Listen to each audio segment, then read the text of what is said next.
Let's talk about how we can add a response in Theneo. So this was automatically imported based on the file that I have just used to create this project. So as you can see, I have 200 response here, but I can go ahead and click on plus to add additional responses for this API request.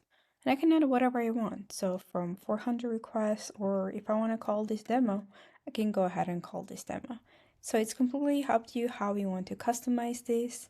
And also if you change your mind, you can simply just click on delete and it will delete this request. But what happens when you need to add the request manually the first time? So let's go to one of these sections that has no API response. So this is how it looks like. You can use one of the API widgets that we have. So type this and you will see here we have an option response widget. So let's use this. Okay, so now I have my response widget. It's empty and I want to add my code view. So I have 200 now. I can use, let's say this is 200. I'm going to paste my JSON response if you have JSON, but you can also use other formats that we support here. And I can go to form view to add additional information. So descriptions, what the responses actually mean.